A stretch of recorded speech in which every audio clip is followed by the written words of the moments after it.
Evening, everyone.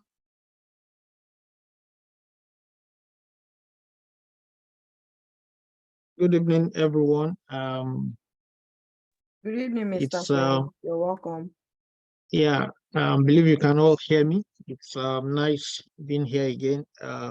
Couldn't hold the session last week due to some reasons beyond our control. And Madam Timmy, congratulations on I saw you at I saw the postal anyway, the pictures of the cybersecurity awards dinner. I didn't know it was in Aberdeen. Uh, yeah, Confidence took the award of the cybersecurity woman of the One of world. the year of the world. Wow, Yeah. wow, interesting. It's interesting. doing amazing. Interesting. In fact, I'll see if she can join and say hi to all of you. She is the only woman in Nigeria that I know thus far that is singing cybersecurity, just as I'm doing the same in Scotland. So I'll see if I can ask her to join. She's an amazing, amazing woman. You guys will love her. I met her yesterday. Everybody was saying that we look like twins. See? Incidentally, when I was transiting to cybersecurity, our organization known as No Go Fall MAGA organization. I don't know how many of you know that organization in Lagos. It's a cybersecurity awareness forum. Well, it was one of the organizations I joined as a volunteer. During my transition, I'm still a member of that forum. We do a lot around cybersecurity awareness and stuff like that. The maiden edition of Cyber Girls, I was one of their trainers. That was all within my transition period, and all that was what I put into my CV, okay, as someone seeking an entry level or someone trying to break into the industry. It was one of the things I put into my CV. And as a matter of fact, Confidence and the organization do a lot to, help members of that community who are trying to, break into cybersecurity. So that's a strategy to look into in your effort to, land the role in cybersecurity. You can volunteer. As you volunteer, you take on projects. We did quite a number of projects, community projects, radio, magazine, and stuff like that. And these are all cybersecurity related projects. Also, like I said during our first session, after this workshop, we will be, myself and Madam Timmy and other executives will talk about this, but it's something we're already muting. We would implement ISO 27001 for Black and Scot, and you guys will be the one implementing it. So if you definitely stick around, there is a lot, that you can actually gain from all this. And just like you said, what we are doing here, it's, of course, I'm very sure most of you know, it's something that rakes in 2,000, 3,000 pounds per candidate in some other places. Okay, so it's a really big thing that is happening that we should take advantage of. All right, without much ado about nothing, let's start today's workshop. Last week 2 weeks ago, please hold on.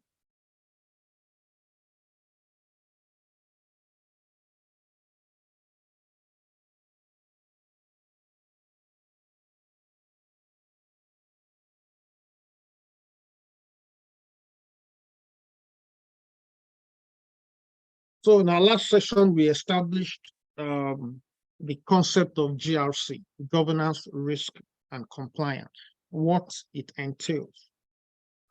We talked about the fact that it's not just a matter of a nice to have. Okay, it's not just it's not a thing of it's not a trend.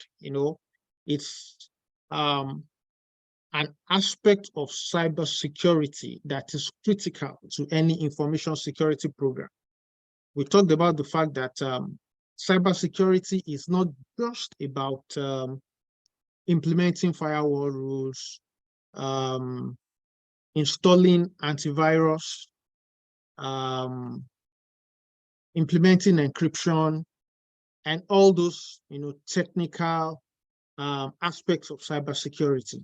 Okay, there is more to cybersecurity itself. Is a program, and for every program, it needs to be managed.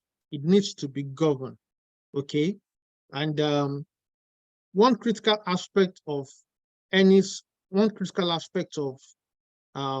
having a successful cybersecurity program is risk management. Okay, and the concept of risk management, it's so for example, if you're into network security or you're into SOC, most of the things you'll be doing will actually, in an effective cybersecurity program, will actually be a product of your organization's risk management. Your organization would have, it's expected, it's best practice to have, conducted a risk assessment to identify, information security and technology risks that are facing the organization.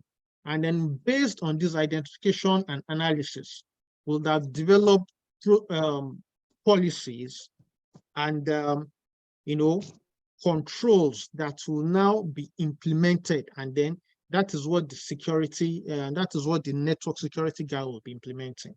Okay.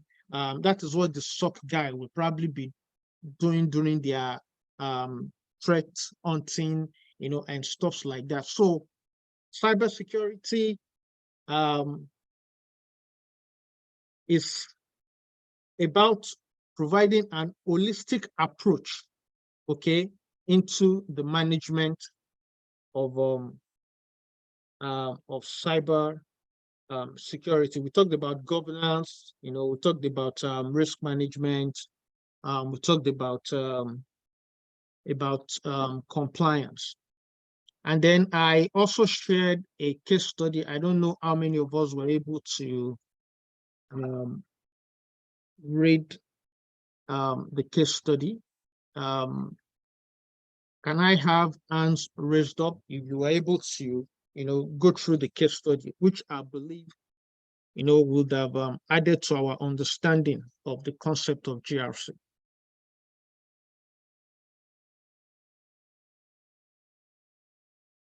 I want to see raised hands if you were able to go through the case study I shared. None?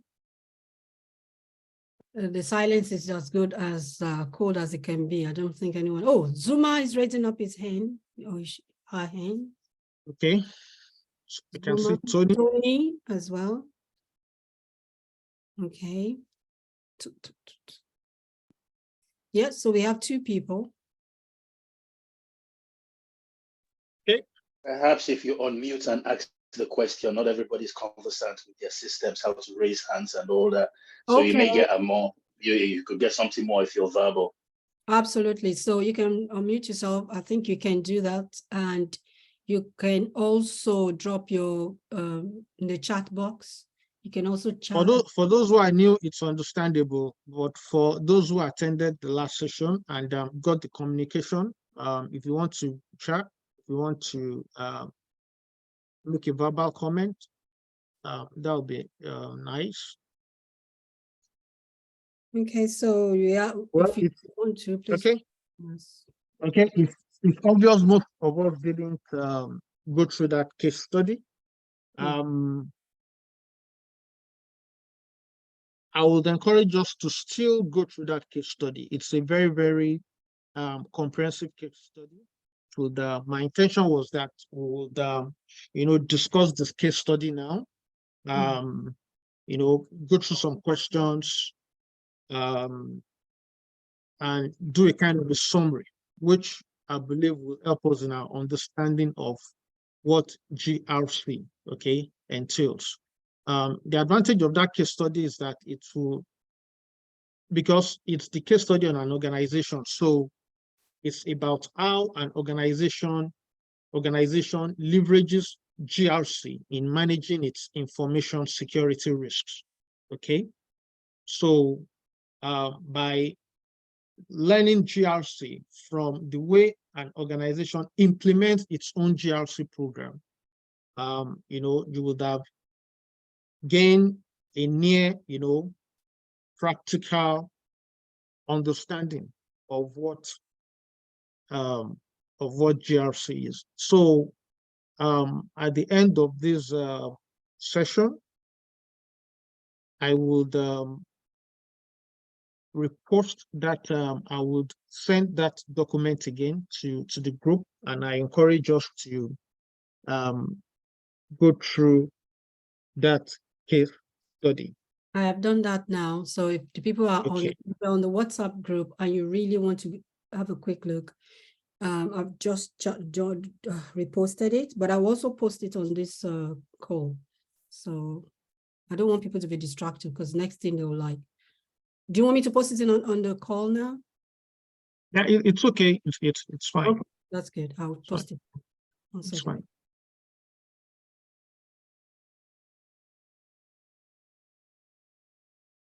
Okay, if that's the case, let's move on into today's. I'll be sharing my screen in a bit. Madam Timia, I need to be enabled to share my screen.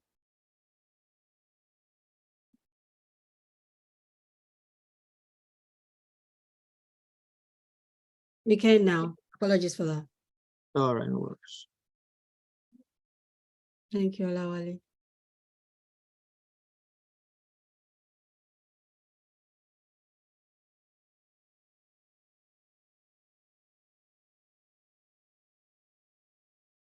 Okay, so I believe you can all see my screen. Yes, we can. Yes. All right, thank you.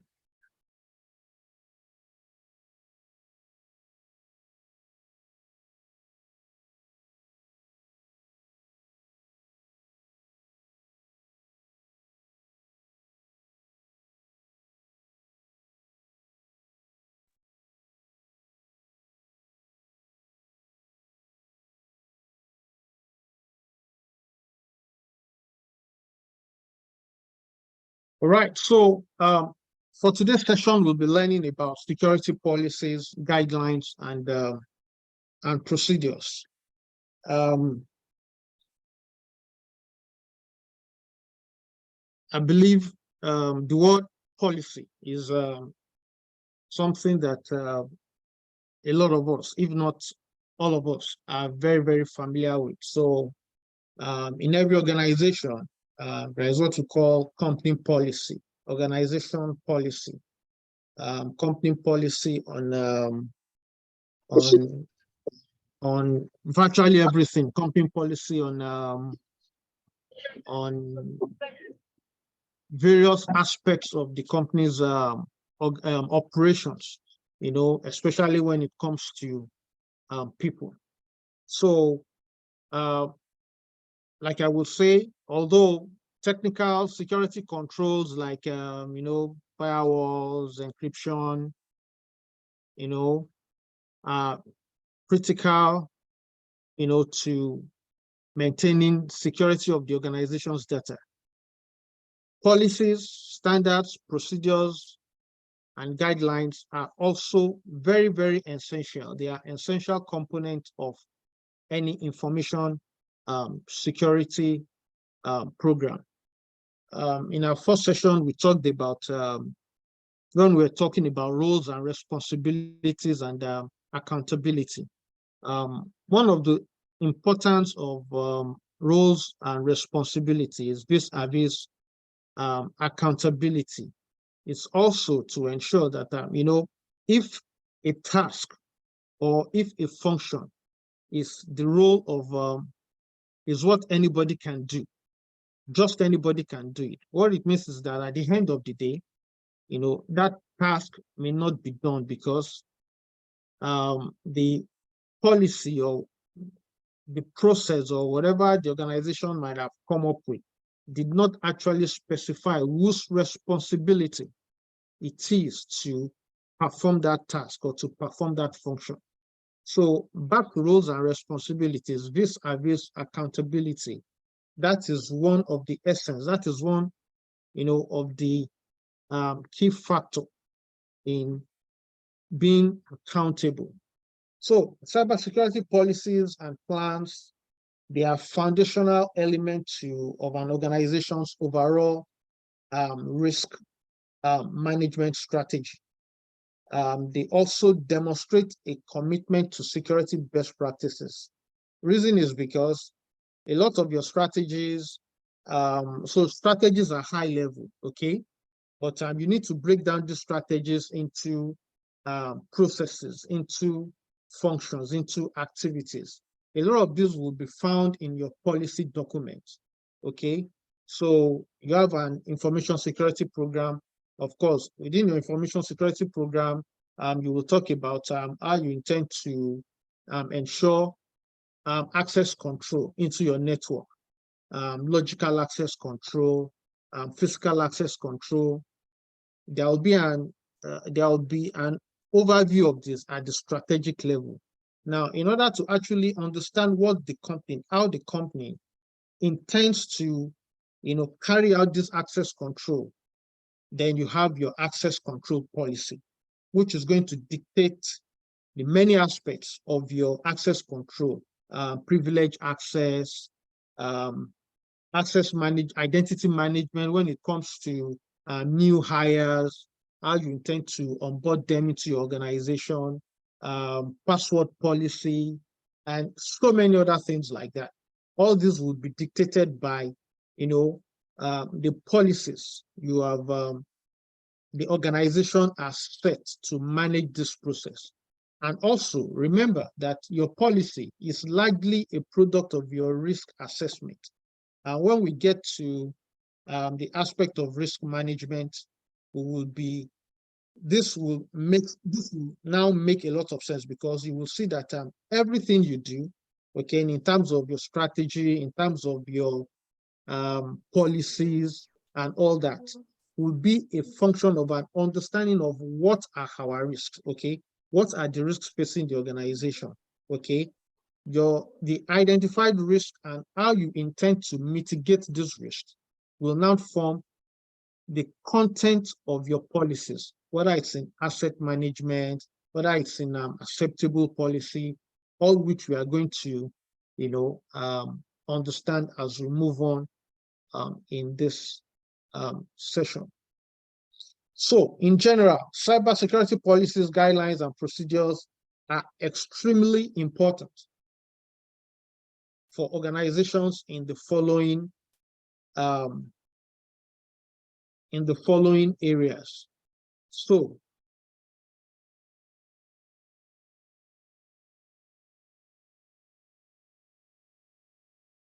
reducing risk. When you have a well-defined policies, when you have well-defined procedures that,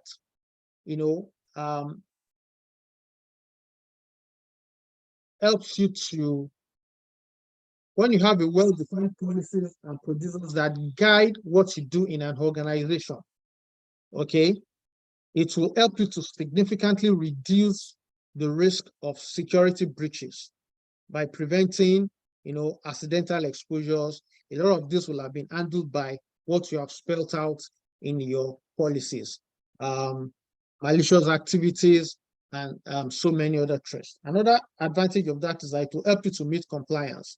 Virtually all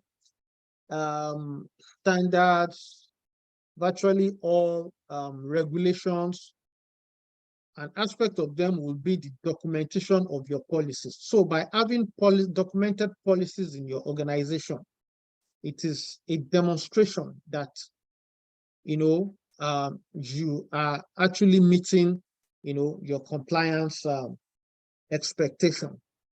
Okay, policies also help to promote consistency. Okay, because you have highlighted what you intend to do, what you will be doing. Okay, so it helps to promote consistency in cybersecurity practices across the organization. What this also means is that it also ensures minimum security standards are met. Accountability. Okay, like I said earlier, policies makes responsibilities clear.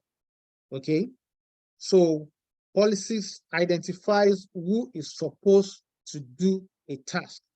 So when there are lapses, okay, we can know who is dropping the ball.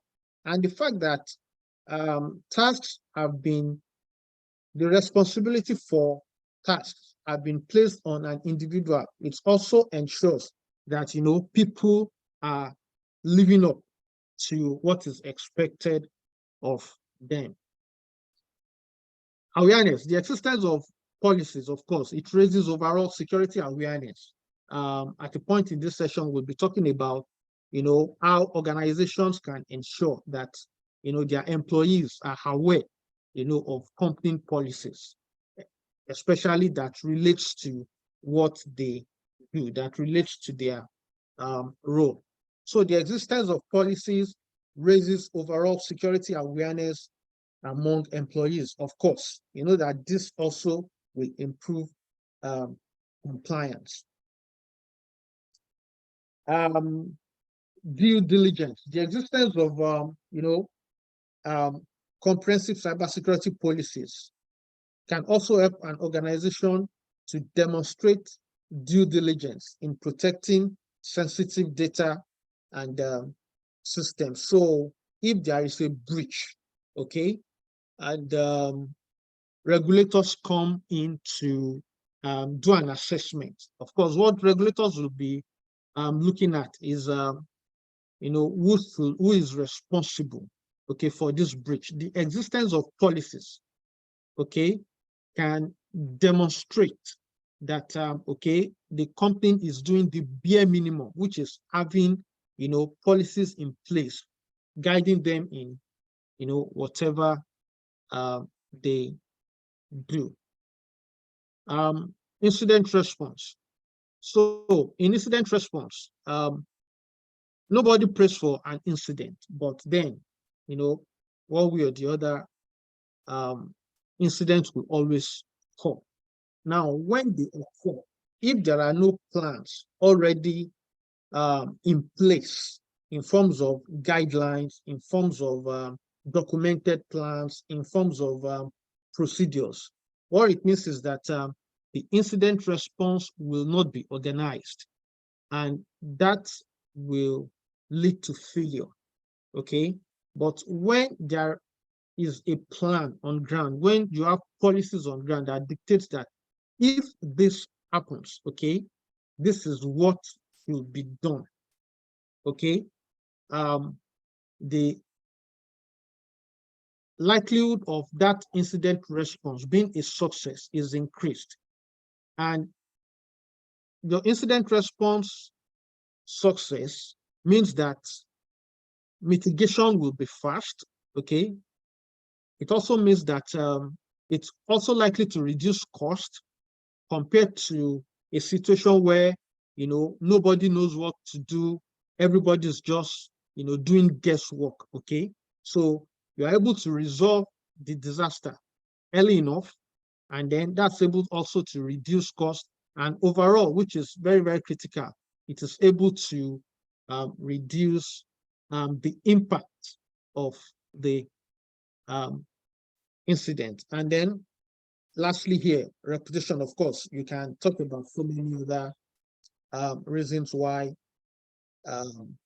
having documented policy as part of your cybersecurity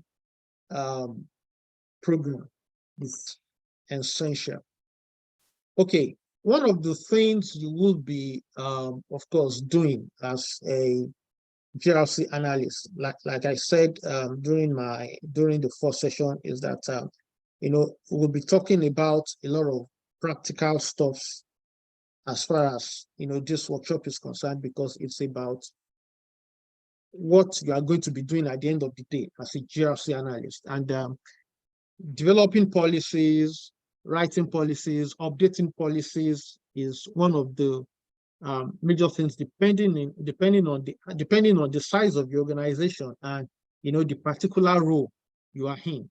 If you are in a small to mid-sized organization, for instance, and you are a cybersecurity GRC analyst, absolutely you would every now and then bump into the need to probably develop a new policy, update an already existing policy. We'll talk about the need to keep policies current as we move on in the course of this session. So, for example, AI is causing lots of disruption. Okay, AI is bringing in new opportunities, increasing productivity, but at the same time, AI has its risks. Okay, and every organization is being careful about how AI is leveraged, especially by employees in the organization. Okay, so for GRC analysts these days, or for those involved in development of policies in organizations across the world, one of the things a lot of them are doing now is coming up with an AI governance policy for their organization, that does not stifle innovation, because AI is about innovation. Okay, you don't want to stifle innovation in your organization, by bringing in restrictive policies on AI. You want to balance innovation with risks. You want to balance innovation with security. Okay, so I've had to do that, for example, a couple of months ago, and it's the same everywhere. So it's going to be a major part of your role, writing policies, updating policies, and all that. So understanding it is very, very critical. So let's do some definition of what exactly is a policy. It's a formal set of statements that establish the system of principles to guide decisions and actions. It's about modifying behavior. Okay. More especially, security policy is a set of statements that identifies the principles and rules, that govern an organization's protection of information systems and data. Here we are talking about information security policies. There are HR policies, there are policies around legal, there are policies around finance. Okay, but here we are talking about information security policies. Policies can be company-wide, they can be system-specific, they can be issue-specific, for example, incident response policies. So what are some examples of security policies? There are tons of examples of security policies. We can't even exhaust. In fact, I've come across some security policies that I'm even trying to figure out, what it entails, but it all depends on, the organization and what the organization does. But there are some very, very common ones, that you will meet every now and then, acceptable use policy, access control policy, change management policy.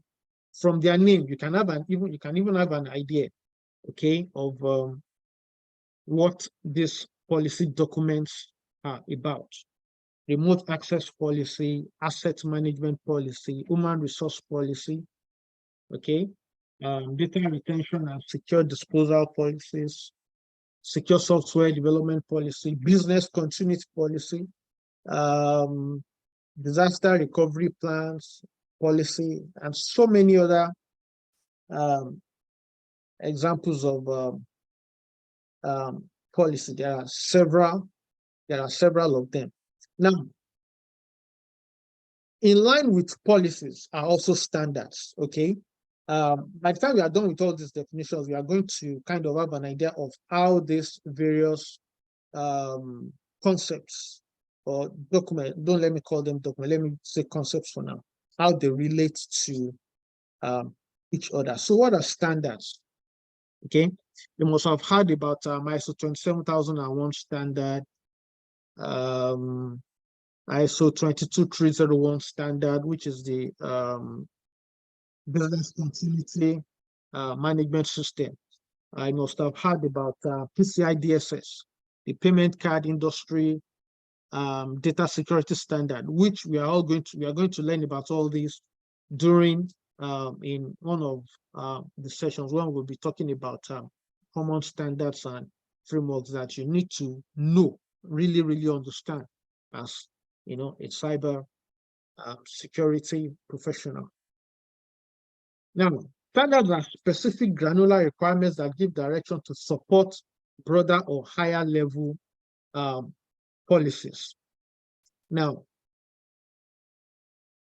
from the understanding of what standards are, ISO 27001 standard, the PCI DSS, these are usually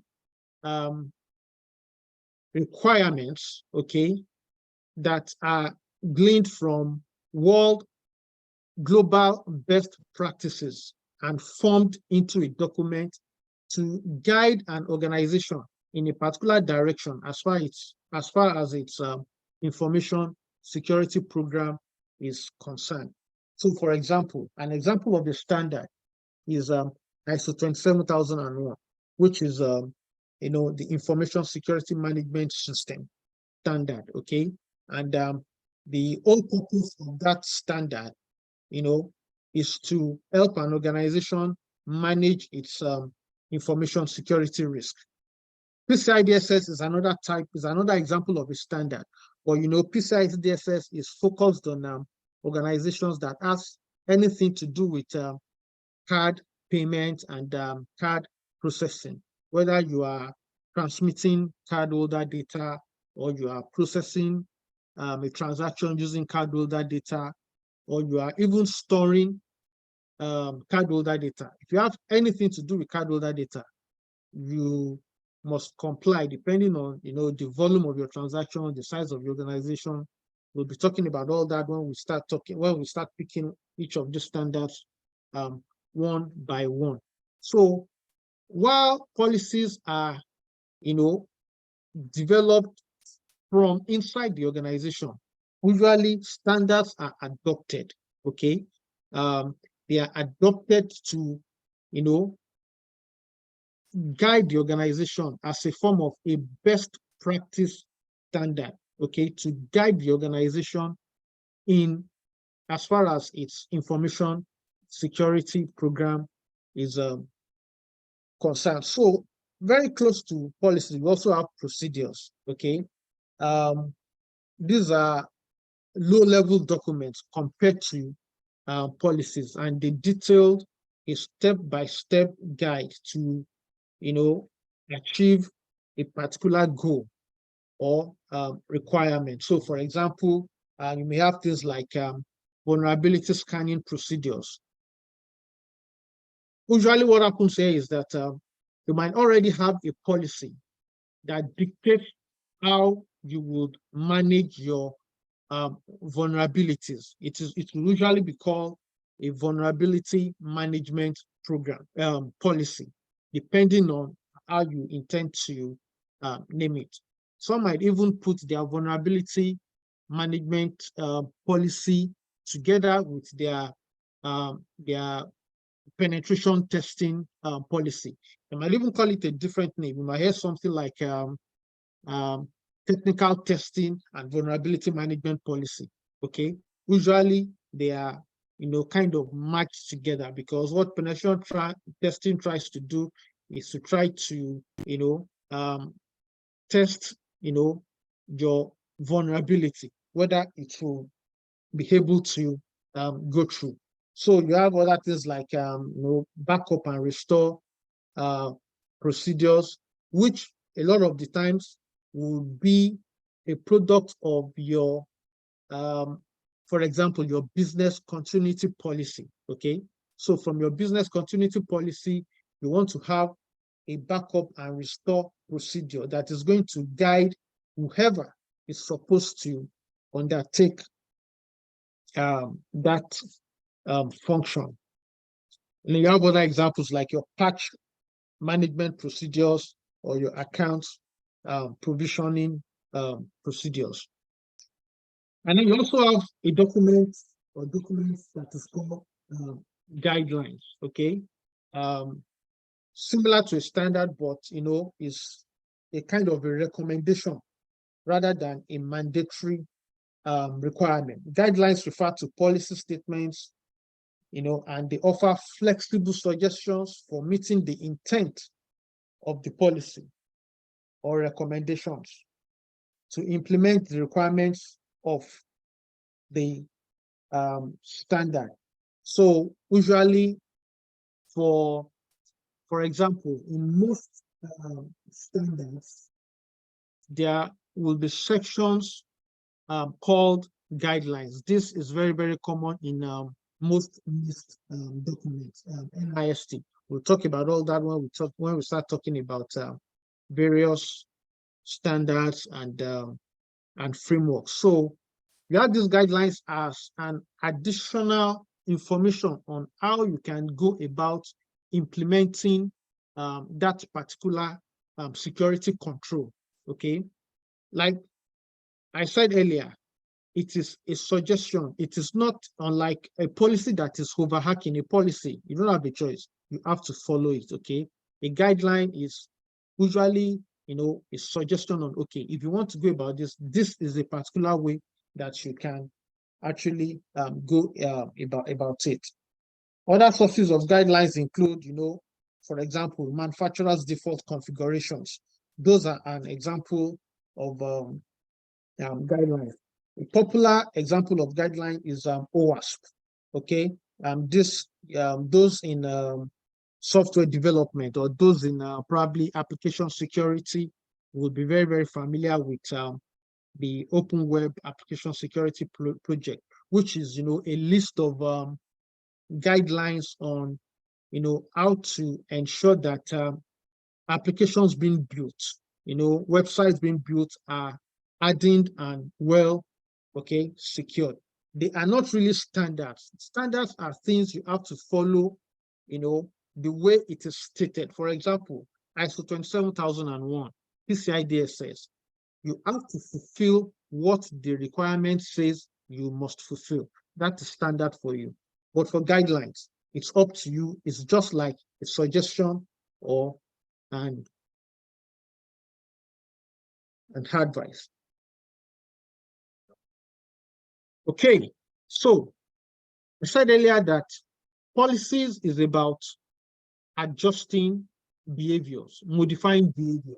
Okay, so it's very, very important that policies are not just written for writing sake. Okay, you write policies because you want them to guide the people, in the way they conduct their activities, the way they perform their tasks, and all that. So it's very, very important that your policies are implemented successfully and that they are enforced. Okay, that enforcement part is very, very important because as humans, our nature anyway. So policy implementation involves translating security policies into actionable measures that can be followed by employees and stakeholders. Okay, so in achieving success in your policy implementation, you have to be mindful of certain things. Okay, as you go about developing your policies, writing your policies, and all that, certain things have to be at the back of your mind. The first thing is you have to develop clear and concise policies. Policies should be written in clear and understandable language, okay? And they should outline expectations, rules, and procedures to be followed. And it's not just about writing them, you have to communicate them, okay? Effective communication is very, very essential in ensuring that employees are aware of these policies. There isn't any standard, for example, ISO 27001 or PCI DSS, that doesn't have a requirement on how you communicate your information security policies to the members of your organization, because that's the audience for your policies, okay? So it's not just about writing your policies and keeping them on SharePoint or wherever you keep them, or printing them and archiving them, somewhere. It is about the policies. It is about your employees being aware, of these policies and, guiding them in what they do day in, day out. So effective communication is essential to ensure that employees are aware of the policies of the organization. Okay, in ISO 27001, for instance, one of the things the auditor will be checking is to verify that your policies have been communicated, okay, to the right audience. So they will, ISO 27001 auditors will ask for evidence of that your employees are actually aware of the company organization. So you have to show them email communications, for example. A common thing is intranet portals, okay? So there are some policies that should be available to every class of employees. Take, for example, acceptable use policy, okay? A lot of organizations will have this policy on their intranet, take, for example, in these days of remote working. So if you have a remote working policy, or bring your own device policy, if the organization allows you to, install, for example, some work applications on your mobile device, like, for example, your Outlook email, probably Slack, for communication and stuff like that. And, a lot of times these applications contain sensitive information, maybe your client information and stuff like that. So such an organization will want to have, a kind of a bring your own device policy that spells out, guidelines on how it intends to govern, these devices. After all, the devices belong to employees, and they are not the organization's own. Okay, so intranet portals, awareness campaigns to disseminate policy information, training sessions, okay, and workshops. Okay, I worked in an organization years ago where every Friday we do a kind of I can't remember the name we call it, but just before work starts at 8 o'clock, we'll gather to do some training on company products and all that. But I think once in every quarter or once in a month, we do a kind of an information security awareness training. Okay, and at the end of this exercise, there will be an attendance where you write your name, your staff number, and then sign. And then this will be collated and sent to the head office. This is to take as an evidence that this particular employee, okay, is actually, aware of, the policies, or has gone through, the information security awareness training of the organization. Okay, and then policies also helps to assign responsibilities. We've talked about this before. Assign responsibility to individuals or teams for implementing and monitoring compliance with specific policies. Okay, designate policy owners or stewards who will oversee the implementation and enforcement efforts. Okay, we are still talking about policy implementation and enforcement. Okay, provides resources and support. It ensures that employees have access to the necessary resources, tools, and training to comply with the policies. It offers support through IT help desk, user guides, and training programs to address any questions or challenges. And then you need to integrate policies into processes and systems. Now, this is very, very critical, okay?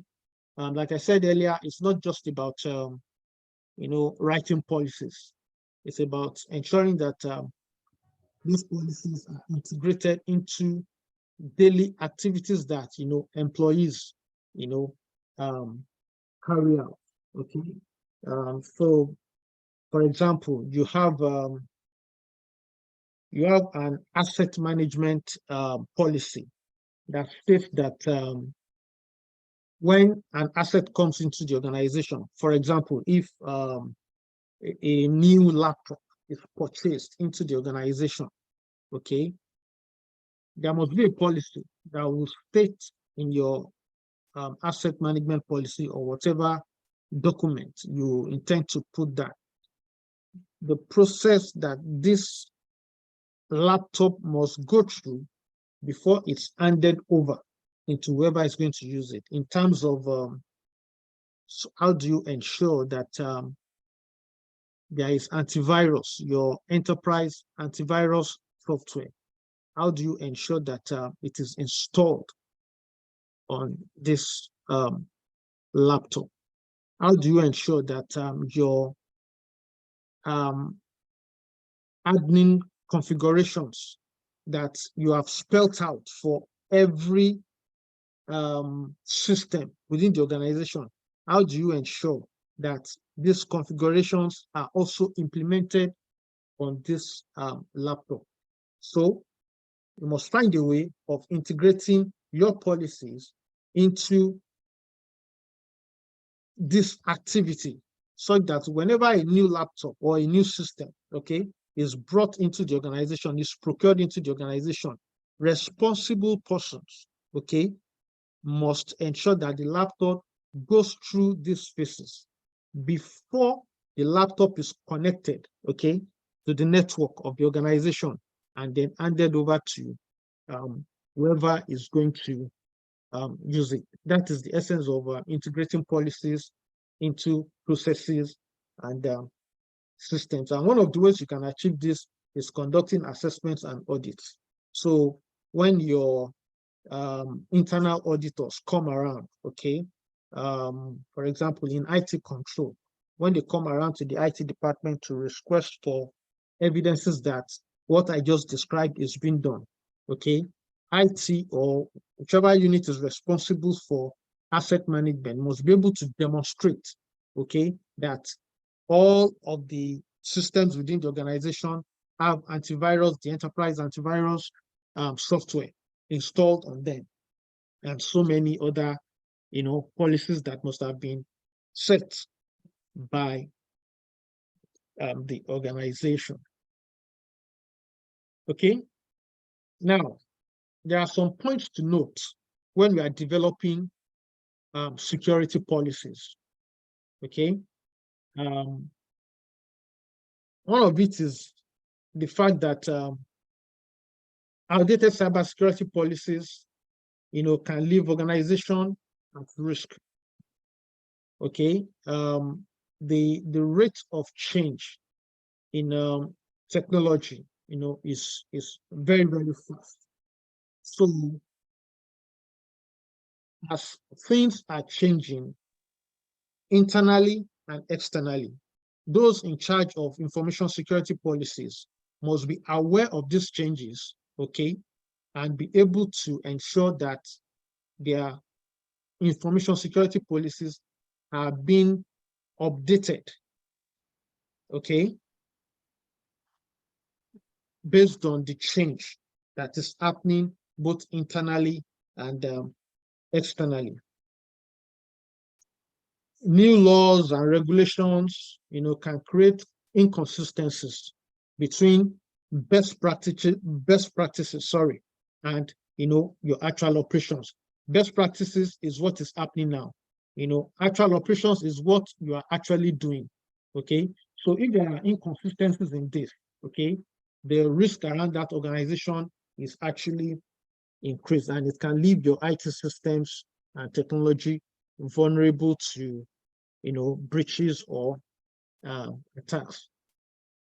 So it is therefore important that you carry out periodic updates on organization policies. Now, if you signals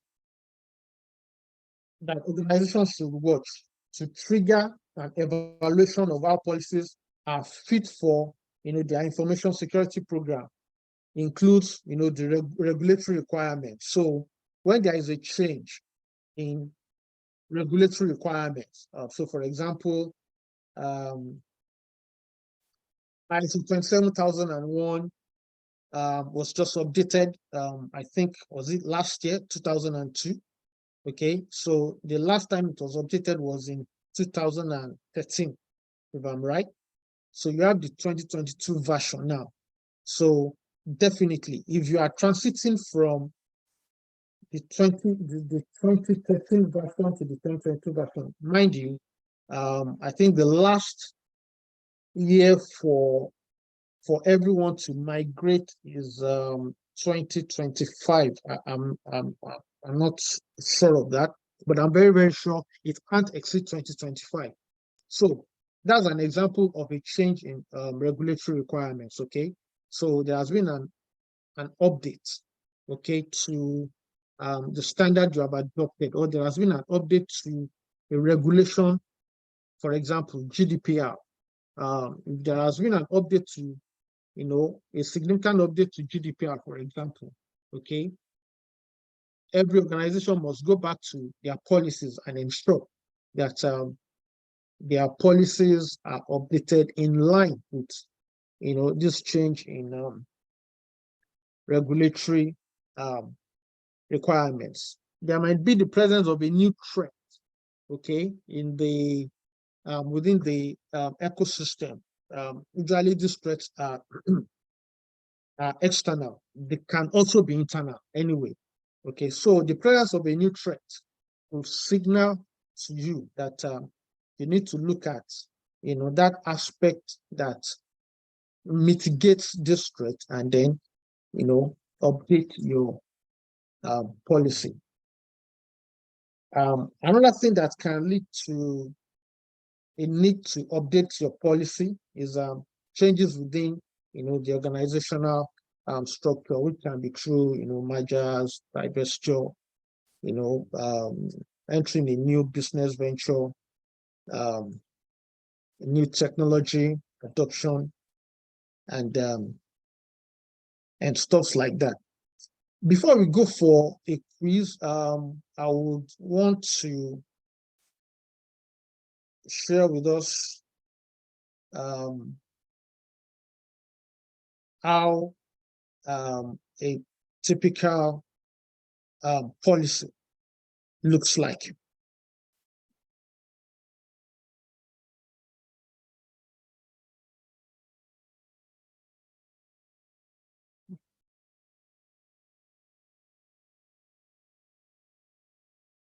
A minute, please.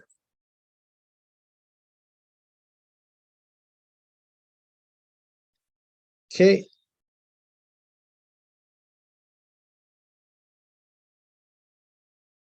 Are you still there? It seems you're breaking. Yes. Okay, good. Yes. Can you hear me? Yes, good. Yes, I want to share with us a sample, some sample information security policies before we move on. Just give me a minute for that. No worries at all. Thank you.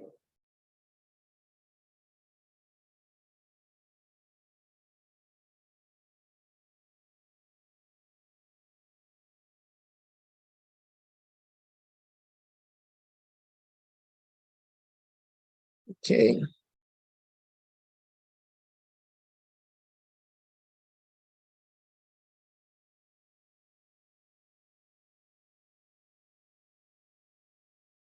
Okay, so this is a SANS website. You can see several examples of information security policy, acceptable encryption, acceptable use, antivirus guidelines. This is an example of a guideline, for example. Email policies, communications equipment policy. A lot of the times, the kind of policies you have will be dictated by, your organization, okay, what you do, the nature of your business. That will determine, that's essentially what will determine the kind of policies that will be relevant, to your organization. Okay, so for example, this is a sample acceptable use policy.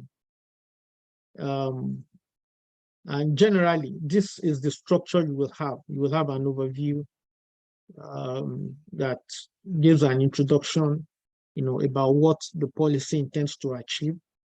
Okay, you will have the purpose, you will have the scope. The scope would refer to what the policy will cover. So is it employees? Is it employees and contractors?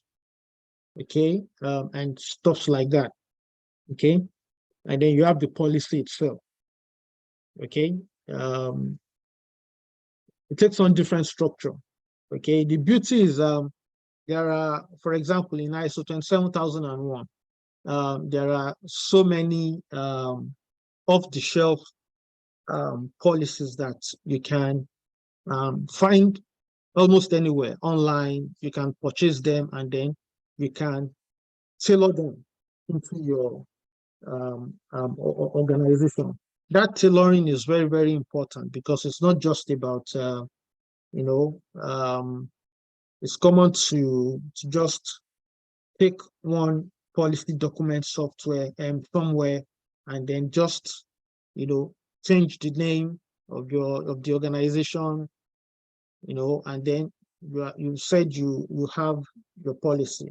Remember that I've said that your policy should be dictated by your risk assessment. Okay, that is this. That will form the basis of what your policies should do. Okay, so it's not just about writing a policy or developing a policy. Your policy must address real risks facing the organization. Okay, so but one thing I'll also excuse me, please. One thing I also want you to note here is this revision and history. So we've talked about the overview, the purpose, the scope, and all that. One essential aspect or section of your policy is also the revision history and what we can call the authorization table. So it is not just about writing policies. One important aspect of policies is approval. Okay, every policy must be approved by the management of the organization, and you must be able to show, especially during audits. It's not even about doing audits alone. As far as the information security program is concerned, if your management is not backing a policy or has not approved a policy, in the future, something can happen that your management can, if it comes to making a decision, can then decide against this one because in the first place it was not approved. So a policy being approved by senior management or the executive management of the organization is very, very, very, very important. I think I have a document here that shows that.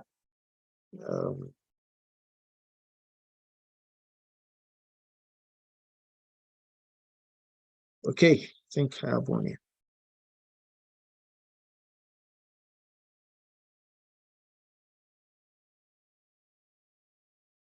Okay, it's not here too.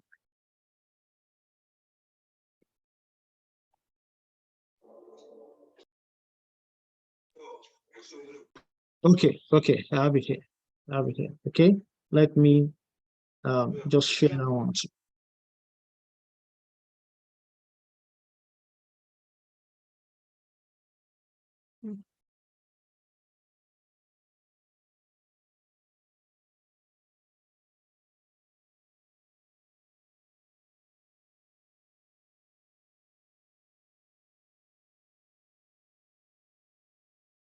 So I'm sharing the wrong document.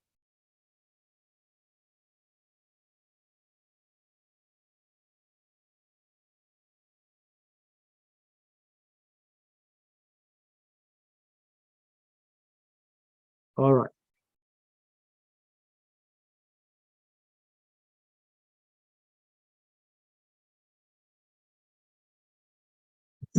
So, so this is an information security policy document. Now, in this document, let me scroll to the content.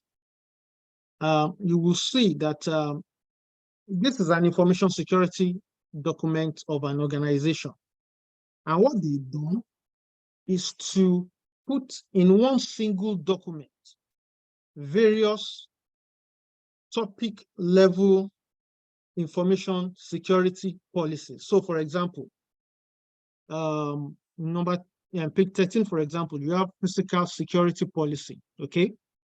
You have personnel engagement security policy, acceptable use policy, access control and operations security policy, systems and users monitoring policy, network security policy, password complexity policy, virus and malware security policy, wireless, third-party connection, firewall and hedge, various topic level information security policy in one single document.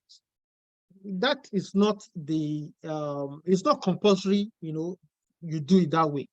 For a lot of organizations too, usually these different information security policies will be in separate documents, okay? There is an overarching information security statement policy or an overarching information security policy that summarizes your information security program, okay? And then you now have, your password policy, your HR policy, your key management security policy, your secure software development security policy, secure software development policy in separate, documents, okay? But for this particular organization, what they have done is to put it into one single document. It's up to the organization, those in charge, to determine that, okay? So what I intend to show is, usually you will have something like this. You have the logo of the organization here. So you have, if, for example, for this organization, for every document, they have a nomenclature for every document. So that's where you have the form number. And then you have the version. This, the 7th version. It means there has been version number 1, version number 2, 3, 4, 5. Usually this is what is called version control. Okay. And then you have the name, you have the process owner. Somebody will be responsible for the management of this document. And then you have the status. Is it in draft? Okay. Has it been approved? Is it awaiting approval? Okay. The date it was signed off. The next review date, that's talking about how to ensure that your policy is current, is up to date. So for this, they have even stated a date when they will be looking again into, they will be taking a review of this policy, and then classification, whether it's internal, whether it's confidential, like that. And then you have, a section that documents the changes the policy has gone through, so that anyone looking at the policy, okay, can have an idea of what has been the changes, okay, as far as this policy is concerned. It is essential that, you know, your, as a matter of fact, is one of the things, for example, in ISO 27001, depending on your auditor, is one of the things, you know, your auditor might, you know, decide to check that, do you document the changes that you have done on your policies. So you have a section that documents, you know, the history, the changes, okay, in your document, the date, you know, as you can see here, you can see version 1, 1.1. 1.1 will probably refer to just a minor change to version 1, okay? Or by the time you have version 2, that will probably signify a major change. So you need to, you know, name that 2. 2.1, 2.2, this might be just, you know, little changes, you know. As you can see, review for completeness, final review, nothing really changed, okay? And by the time you have 3.0, okay, there was a major change, okay? As you can see, to introduce ISO 27001, 2013, okay, probably they are updating before now, this company has not implemented ISO 27001. Okay, that's what it means. But by this 2015, they have to, you know, update their policy to align with the requirements of 27001. It's going to be the same thing that organizations will be facing when transiting from the 2013 version of ISO 27001 into the 2022 version. Because of the changes, you know, there are some new controls. We'll be talking about all that when we take on ISO 27001. The new controls that have been introduced, the new requirements in the clauses, you know, a little of them in the clauses, and then some fairly significant, you know, changes as far as the annexure of controls is concerned. We'll be talking about all that when we start talking about the standards and frameworks one by one. Okay, so so these are the approvals. These are the approvals. As you can see, this is this is an approval, okay, showing that this policy has been approved by a member of the senior management. So another example you will see in some organizations is that, especially for cases where they have, you know, separate documents, you know, instead of a senior member of the responsible senior member of the management signing each and every separate policy document, there might be a document that states the entire list, okay, of the policies, okay, acceptable use policy, network security policy, all the policies will be listed, and then that document will be signed off by the CEO or by whoever has been charged to, you know, be responsible for that.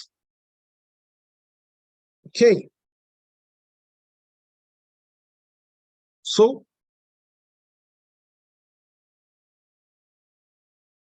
you can see the various policies chapter by chapter in this policy document. All right. Let's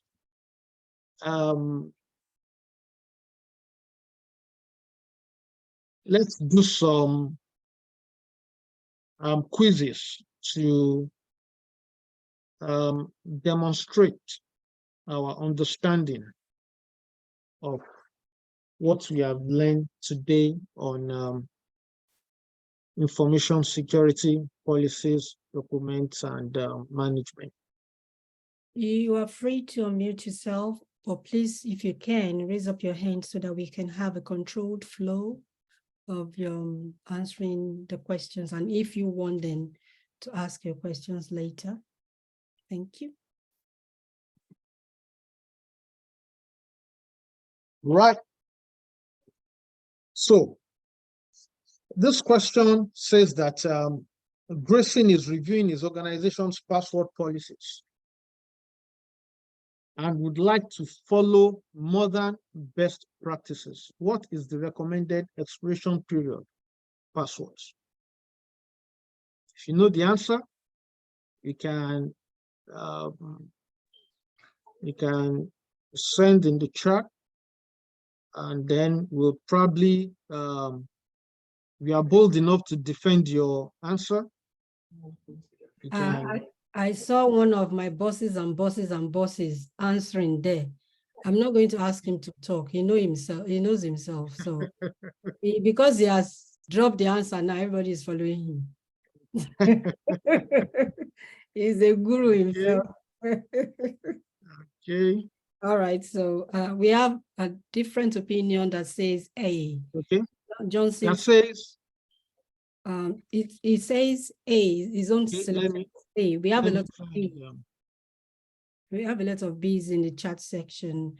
And okay. 90 days. Somebody said A, and then Sunday Doe said it depends on the organization password policy. It should be between 30 and 90 days. Remember, guys, this is not just going to be Sheon talking, you're also going to be part of it. So it doesn't matter if you get the answer wrong or right.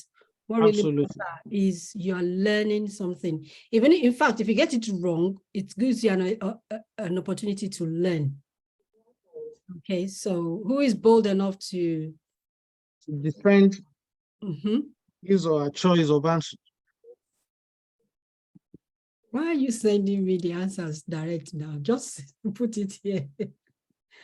Okay, at least 3 months is okay to get things sorted.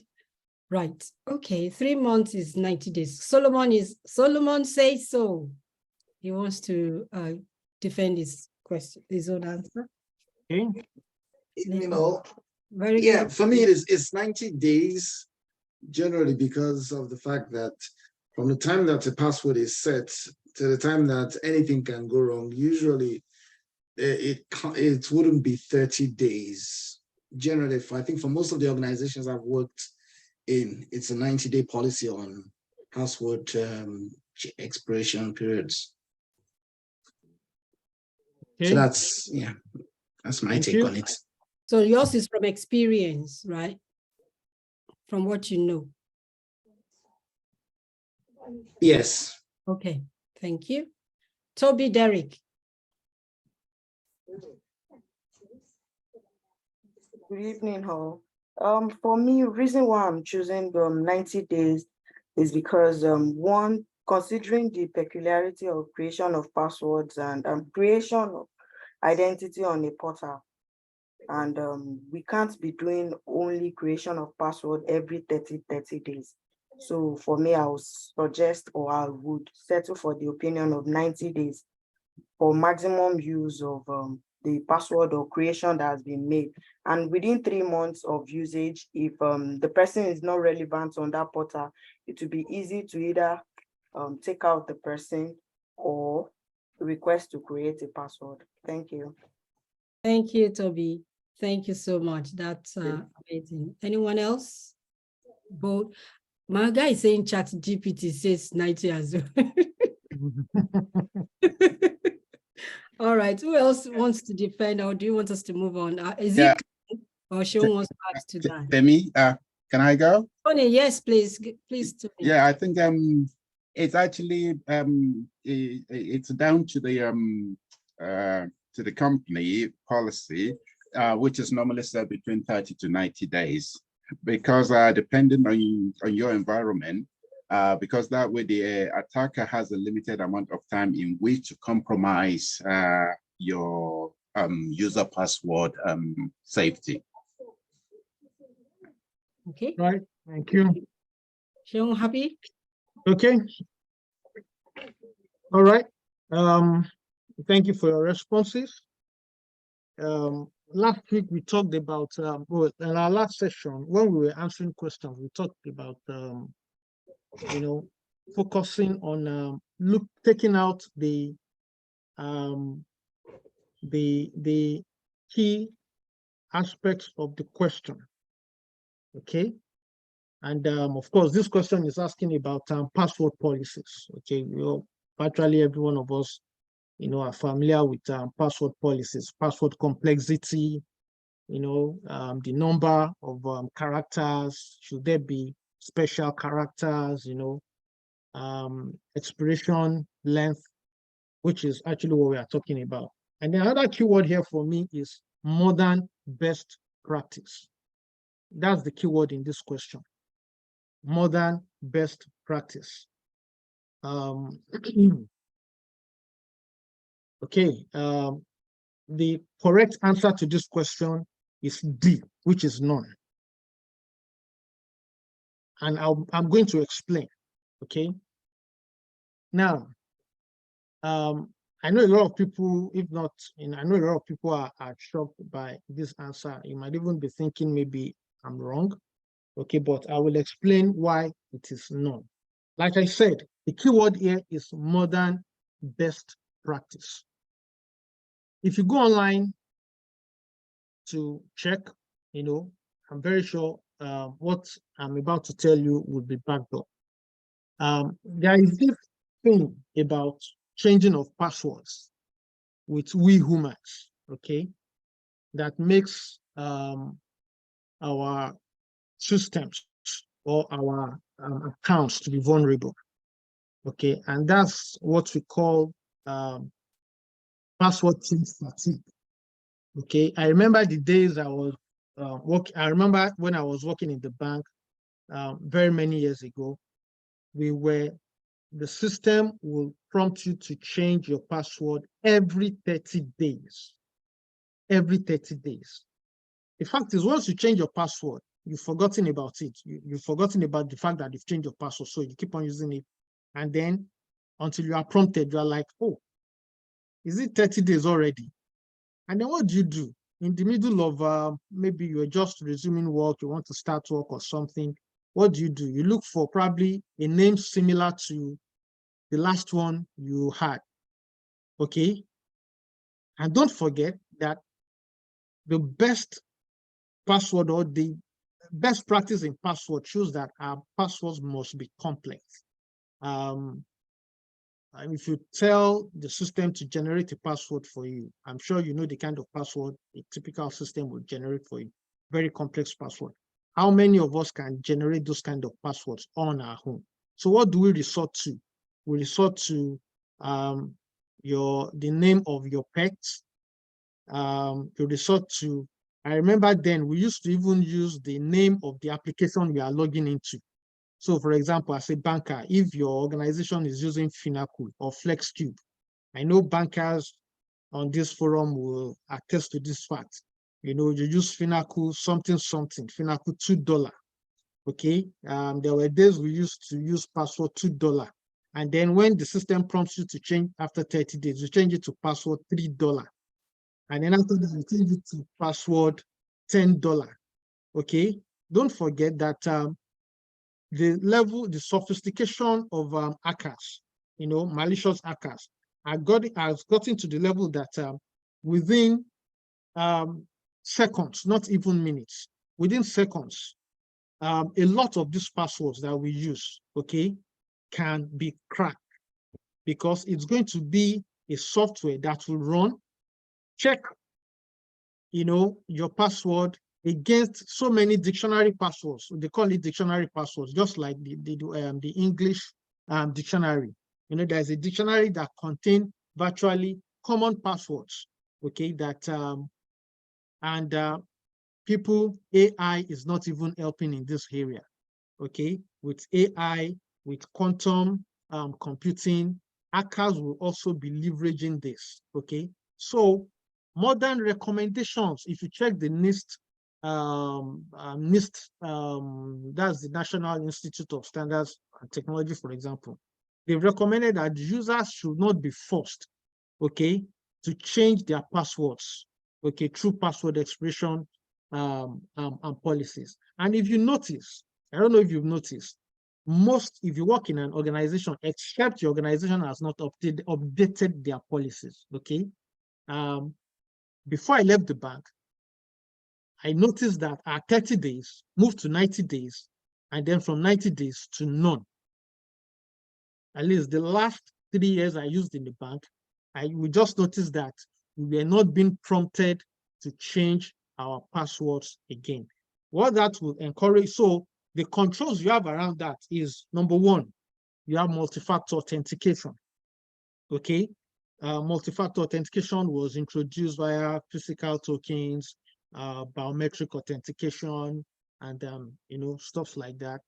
So another control is that it will also encourage you to actually form a complex password, because you know that you are not changing this password after 30 days. Okay, so let me form a password that will be complex enough and difficult for anyone, okay, to guess. And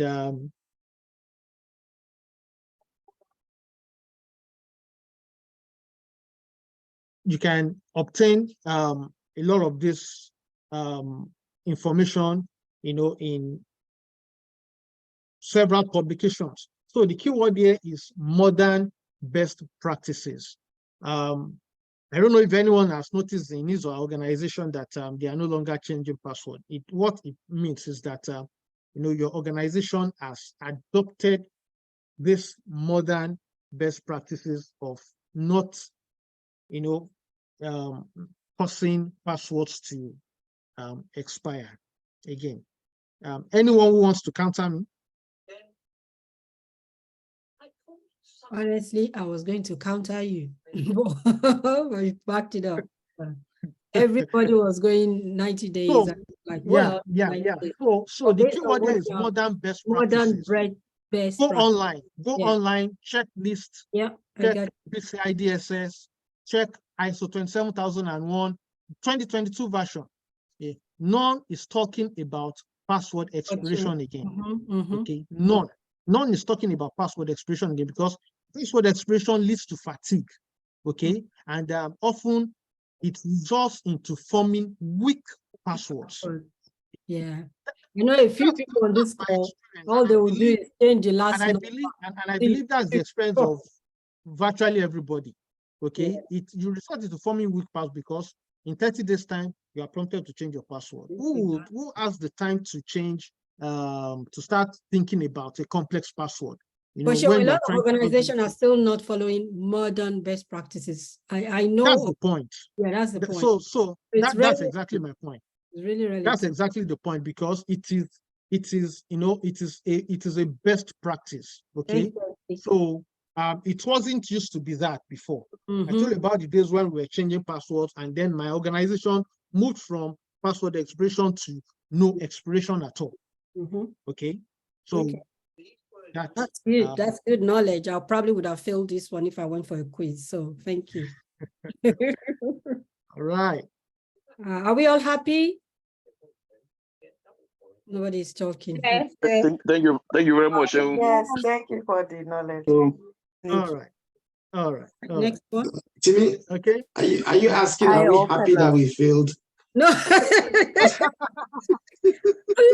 Well, we're all learning. Nobody has failed. We're just learning. Nobody has failed. Process of learning. I put my hand up to say I would have gone for 90. So there we go.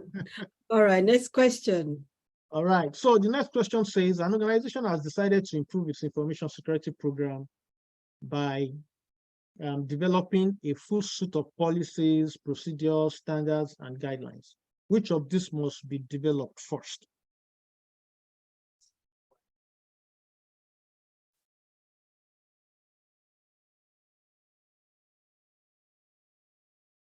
which of this Okay, must so be we have developed first? DDDD, size D, Okay, policies. I, ISSP question.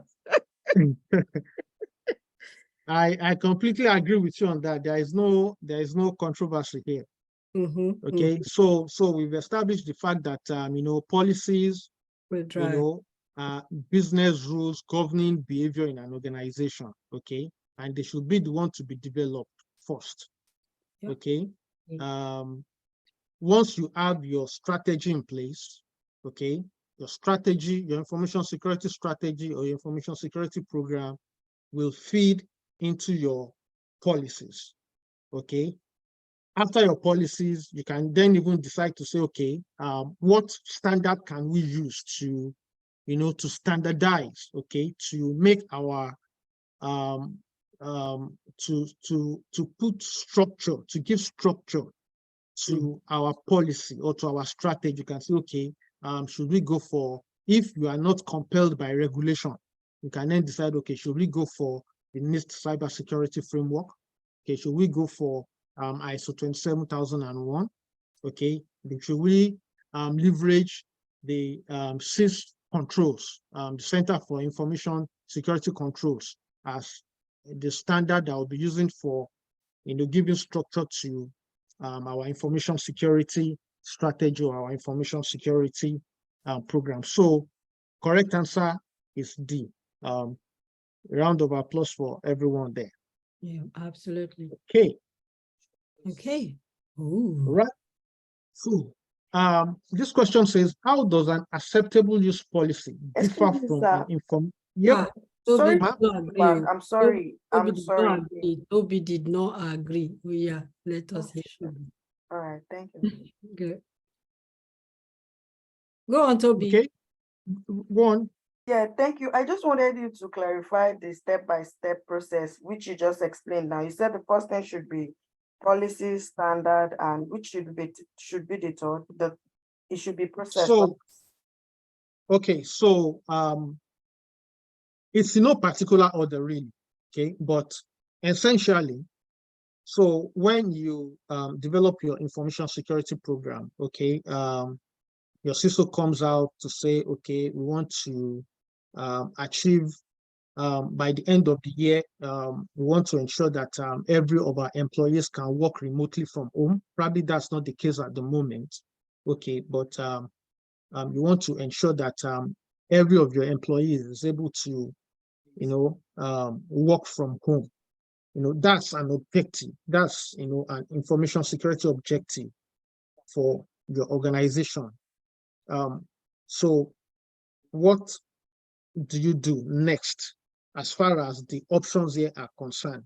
So do you, implement, do you now start to develop a process? Remember that you can't have a guideline, for example, or you can't have a plan, for example, if there is no overarching policy that dictates that this is what you should do. Okay, your policy is going to be what will, dovetail into a guideline if you want to come up with a guideline or a procedure. So, for example, you can't be talking about vulnerability management procedure without a vulnerability management policy. The policy has to be in place, which is overarching, okay? Before you can now say, okay, the actual task of managing vulnerability, this is how it must be done step by step. Okay, so as far as this is concerned, I just use that to explain that when you have an objective, okay, or when you set up an organization and you want to start implementing information security policy, what's the first thing you do? You write your policies, okay? Policies guiding finance, policies guiding human resource, vacation, resumption, disciplinary actions, and stuff like that. Those are policies, okay? Asset management policy and stuff like that, okay? So after your policies, for example, if you are talking about information security, you can now decide, okay, we want to improve our information security program. Let's adopt a standard to help us improve, because What you've done is to, use your own knowledge base to come up with a program, so to speak, okay, to come up with policies. You now want to use an established global best practice, which is what a standard is, ISO 27001, NIST cybersecurity framework. These are guidelines that experts sat down to develop, okay, and it's available for anyone who wants it. So you can now obtain a standard, okay, to help structure your program or to help improve your program. So I was just using that to explain that you can't implement you can't implement procedures. You have procedures before you have policies, because your procedures would, come from an overarching policy which you have developed. Okay. Did I explain? Did I answer your question? Yes, that's fine. Thank you, sir. Okay, sure. I always also like to, use when we come home, it helps. Okay. You might be funny, but it's just something that will stick with you if you understand it. If you're a parent or if you have a child, the first thing you teach your child at home as an African mom or African dad, sorry if you're not African, is discipline. And your discipline could come of, just simply looking at a child with side eyes and the child will understand, or just slightly raising your voice as a parent. That's your policy at home. This is my home. This is the policy I've laid down, like rules. And you must follow it. Like this is the rules and regulations of this house. You must follow it. Now, when you come to the UK, especially Scotland, the government says you must not spank your children. That's the standard. Any given, you do it, you go against it, you get fined. You bear the brunt. Sorry to cut you, sis. Is that standard or regulation? I was going to talk just about saying, policy and regulation. That's even above standard. Okay. So I'm just using that as an example. That's why I'm saying it's funny. But that will guide you also in a way, if in any way you have laid down a policy at home that is slightly off, you then use something that is being driven that you must not do or you must do to guide you. Now, just like my sister has corrected me now, in Scotland is regulation. You can't do it. And if you do it, you'll be, but you can also tailor that to say, okay, that's the standard the government says we should live by. And that is it. It's standard, that is it. It could be that don't litter, don't things like that. So you begin to look outside of your own environment to implement things that is better than what you have in your environment to now help you put up something that is right. I hope that helps a little bit. Let's go. Yeah, it makes lots of sense. And talking about standards and regulation, it's something we will talk about in, I think that should be fourth. That should be in our fourth session. So standards and regulations, really, okay, they are, I will call them birds of the same feather. They are best practices. The only difference is that one is voluntary, the other is involuntary. Okay, regulation is not voluntary, is involuntary. You don't have a choice in a regulation. For example, GDPR is a regulation. Okay, as long as you process EU, UK personal data, any data that belongs to an European or someone from the United Kingdom, you must, even organizations outside of the EU and UK in Africa, okay, once they are processing an European data, they must comply with GDPR, okay? Other examples of regulations are HIPAA. HIPAA is common in the United States of America, and that's the Health Information Portability and Accountability Act. We won't study that in this session because it's not a law that is common to. But as a cybersecurity professional, you will bang into it every now and then. HIPAA, eTrust, SOX. That's the SAMBLINS SOX Act. okay, that governs regulations around financial reporting for public, especially for public institutions, but private institutions are also now adopting it too. CCPA too. CCPA is the, I think, California Consumer Protection Act by the California state government, but it's a very robust regulation like the GDPR too.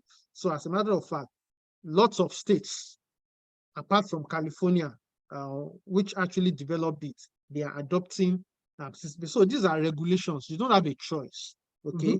But standards are, you decide to improve, okay, let's improve our cybersecurity program. Let's adopt a standard, okay? You adopt it. It's not compulsory, okay? You are the one who has adopted ISO 27001 as an organization, or could be 2019, which is actually a framework anyway. We'll be talking about that when we talk about standards and frameworks. However, sometimes standards can become regulation. For example, in Nigeria, CBN says that all financial institutions, banks, commercial banks must implement ISO 27001. Yeah. So can you see that?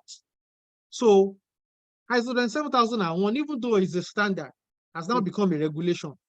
Yeah. If you are a bank operating as a commercial bank in Nigeria, you must implement ISO 27001.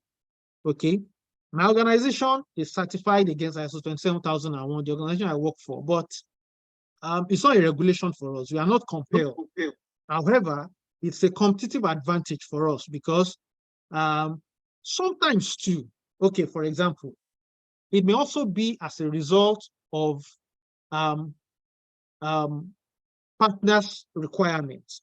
Some organization will tell you that if you want to do business with us, okay, we have to ensure that you are taking information security serious. Therefore, you must have ISO 27001. There are some agreements like that, okay? So ISO 27001, you just have to, unless you choose not to do business with that business partner, with that business. Another example is PCI DSS. PCI DSS is a standard, but it's also a regulation because the 5 major card manufacturers, Discover, American Express, MasterCard, Visa, and I can't remember the name of the fifth person. I think it's a Japanese company. They said that if you must process cardholder data, you must be certified against PCI DSS. That's why banks, for example, is compulsory. Every bank, okay, across the world, in as much as you issue a debit card, a credit card to your customers, you must be certified against the requirements of PCI DSS. So there's a thin line, okay? But at the same time, that's the difference between what a regulation is and what a standard is. All right. Okay. Let's move on now. Let's move on. Have we answered this question? Okay. No, we went back. Okay. Okay. So let's wrap this up. How does an acceptable use policy differ from an information security policy? Option A, differ only in name. Option B, option C, option D. Let the answers start to pour in. Okay.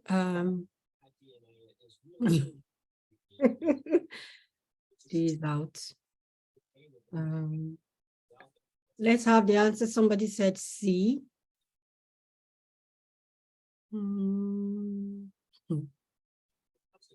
Answers, please.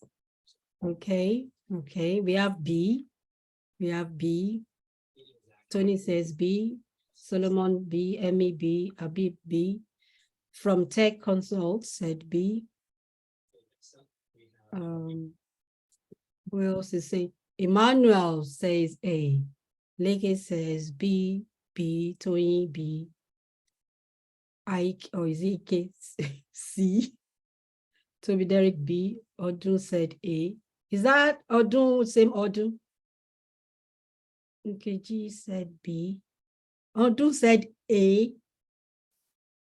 Who is Odun that is saying A? Judy said B. Moses said C. I'm still glad nobody is saying D. Means we're teaching something. Okay. Olawale said C.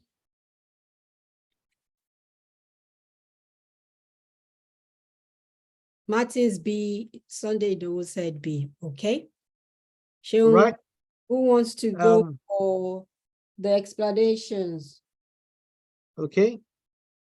Who wants to defend their choice of answer?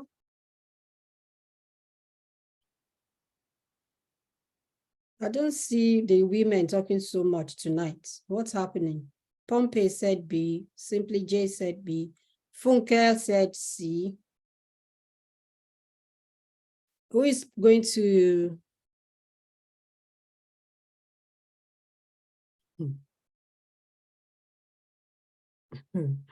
All right. Is anyone going to explain their reasons, or they just want only the bosses, like my bosses and bosses, to talk about it? This one is not hard now.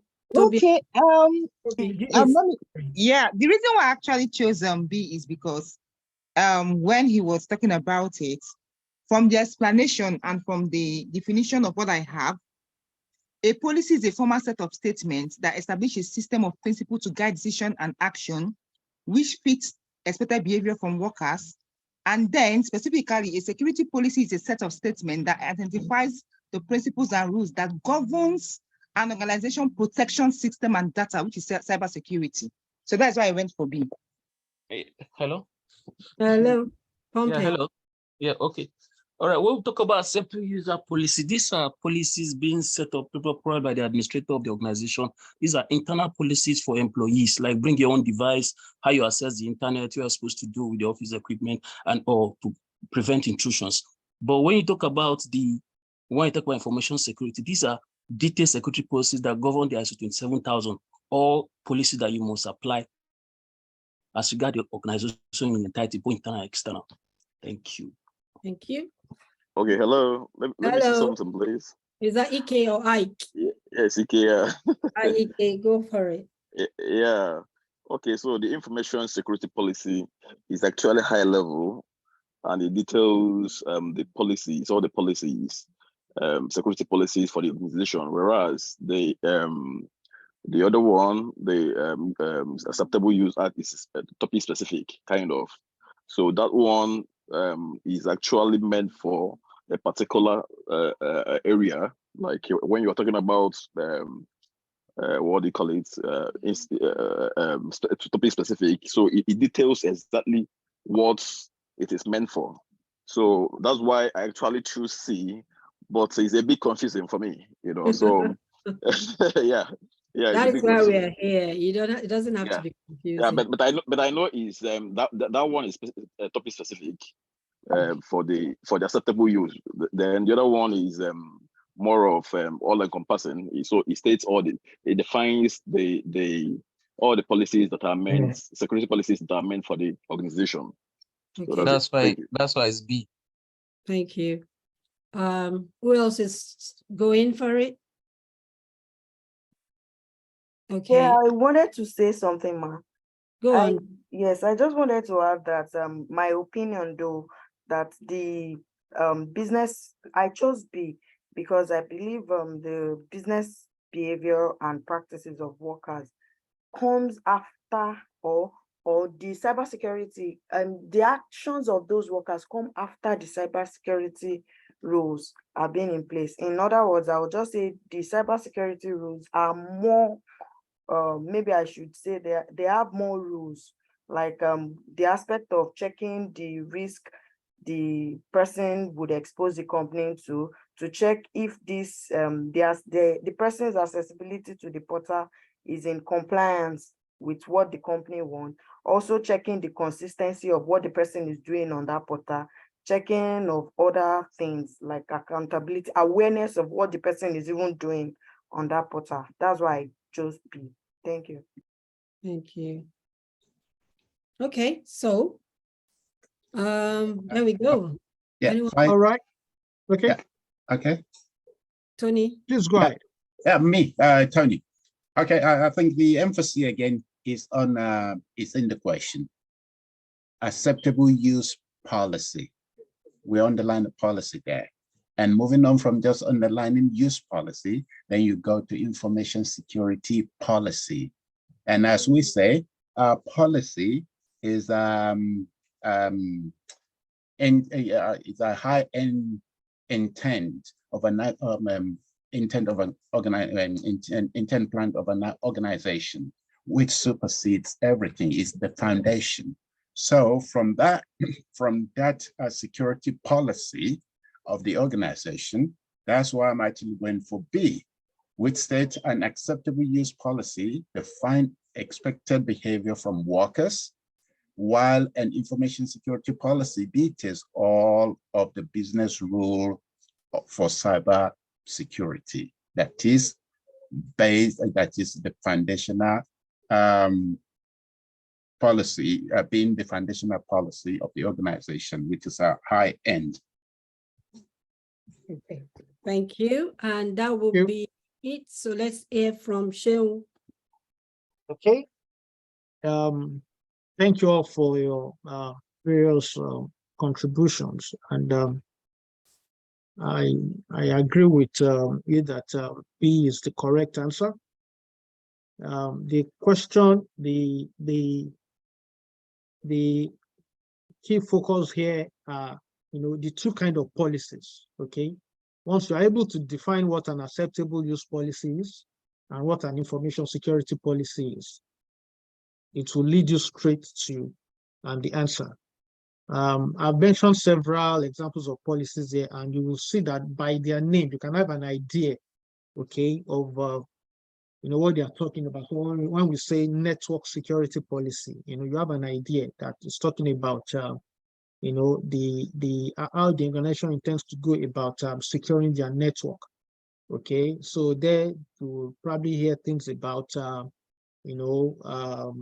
router configuration. You hear stuff on maybe the use of SIM, or the use of intrusion prevention systems, and stuff like that. Okay, when you hear password policy, it's about the organization's policies around password implementation. Okay, the length of password, the complexity, how often it should be changed or it should not be changed, and stuff like that. So the focus there is on the two kind of policies that have been stated. Acceptable use policy. Acceptable use policy is a policy that guides what is expected of employees when it comes to the use of the organization's assets. Okay, from physical assets to logical assets and stuff like that. So inside an acceptable use policy, you probably find things like some organizations will highlight the kind of sites, okay, you cannot visit with the company's laptop if you're connecting to the internet. Okay, that's usually found under acceptable use policy. Okay, some expected behavior. Some organizations will say that you should not use company resources to engage in gambling activities. Okay, that's usually found in acceptable use policy. So it defines expected behavior from workers. That's all. Okay, while information security policies, like I've explained earlier, okay, I showed you an example of an information security policy document that contains various cybersecurity policies, including, the company's acceptable use policy. For some organizations, they will have it separate. They will have this policy separate, and then they will have one information security policies that kind of summarize, okay, the information security program, of the organization, okay. Whichever the case is, whether you have your all your information security policies in a single document or you have it separate, as far as this question is concerned, it's about knowing what the two actually means: acceptable use policy and information security policy. Our time is spent. I think this should be the last question, and then we round up. Okay. So, which of the following is the most effective means for making information security policy standards and guidelines available to an organization's workforce? I believe this is straightforward.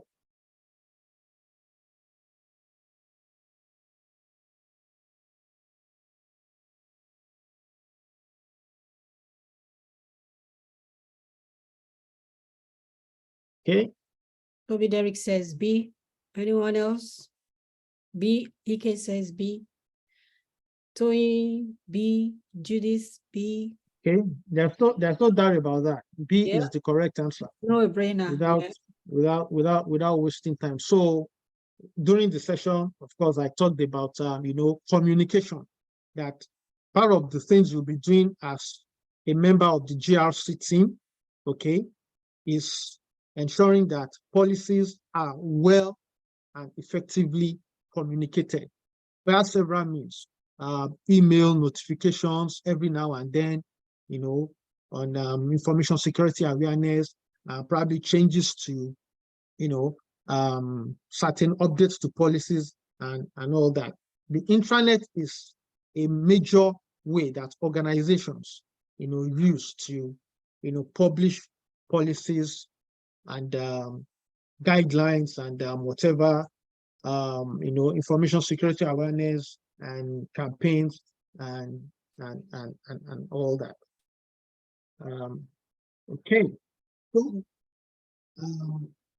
that will be all on today's session. Any question? Yes, please. You mentioned at the beginning, you mentioned an organization in Nigeria where one can do internship. I just wanted the name of the organization. Okay, it's not internship, it's volunteer work. Okay. Volunteer work. That's Cyber Girls in Nigeria. Cyber Safe. Just search for Cyber Safe. Cyber Safe is the owner of No Go Fall Maga. It's a cyber security awareness organization. Okay, there are so many things Cyber Safe is doing. Cyber Girls. It's no wonder the founder won the cyber security woman of the world. She's actually in Aberdeen with us now. If you want to meet with her, she's still in Aberdeen. Interesting. Yeah, I'm meeting up with her tomorrow. So it might be nice if you guys want to come out and say hi. Okay. I'll see to that. Okay, no worries. It would be nice, let's give her I'm interested, please. All right, just mention it on the, okay, right. So first thing is to say thank you to Sheung. What you're doing is amazing. You're sowing a seed, and I know that when the rewards come, you're definitely going to be on the list. By God's grace, I really appreciate what you're doing, giving your time, your efforts, and your resources to guide and support others into the cybersecurity domain. I know what I have gained tonight. There are some things that I will now put into practice from at work from Monday. Like I say, we are always in a continuous learning journey if you're in cybersecurity, and I really, really want you all to be part of this, because if every one of us on this call take this very seriously, we'll all be in jobs in a few months. All of us, the jobs are plenty. You can do, I don't want to talk about these jobs opportunity anymore. It's just sound like, I keep sounding like a broken record, but I don't want to be. I am passionate about women, So if you really want to be part of my Black, I'm a cyber woman, let me know. And I have a group that I'm building for women, whether you have experience or you don't have experience, just let us talk about it. You know, there's a way a woman will express themselves in a safe place. Guards let down, just let me know. We will talk about a cyber woman. And then please, please, please, please, I'm begging you all, please. Next week, we are not going to beg you to read the case study. And okay, Johnson, can you mute yourself, please? I'll get into this a bit more in the series. Is how is Howard to make it? Thank you. Please, we need us to start getting busy on the group. These questions, there are some questions you will have. Some questions we cannot answer here now because of the time. We started at 6, we spent 2 hours. And I know it's a Friday, a lot of people want to go out. Put those questions on the group. Sharon is available, I am available. Some other mentors are on the group and they are available. If you don't ask questions, nobody's going to answer you. It doesn't matter whether they are stupid questions, and there is never, ever, ever any stupid questions. I would rather ask than assume. Assumptions make a fool of all of us. So please don't assume. Everybody is in a learning process. I told you, even though I've been working in cybersecurity, I learned something from Sharon tonight. I would never, ever have said none in a modern practice, you know, for passwords. I would never have said none. I would have said 90 days, because in some companies I worked, it was still 90 days. So we're all learning. Please start to make the effort, even if it's just so, hi, I'm here today. What are we learning next Friday? Because that's the only way we can learn. And don't forget, and I don't want to mention the name of the company until they sign the dot. I know CSEC has signed with us, Black and Scott. They are ready to give us resources. Another organization spoke with me this afternoon. He is local in Aberdeen. He's happy to also come and tell us after our training how we will transit into writing your CV, going for interviews, put us through all those processes. We discussed that today, and that's going to happen. Now, our organization in Scotland, they have branches in England as well. The lady came to us. We did not go looking for her. She came to us. They want Black people. They said they don't have any Black people in cybersecurity in their organization at all. So it's your opportunity, and they're not even asking you by force to have experience or to have certification. They just want you to come in, learn. If you don't put in effort, I will not be confident enough to send you to them. I want to see that you're doing something. And I was discussing with this gentleman that I had a meeting with this afternoon. He said, almost all the organizations will readily talk to you. You just need to put in the effort. So please try. This is the only thing we can talk about. This is the only thing we can say. I can't say a lot of things because, of course, we're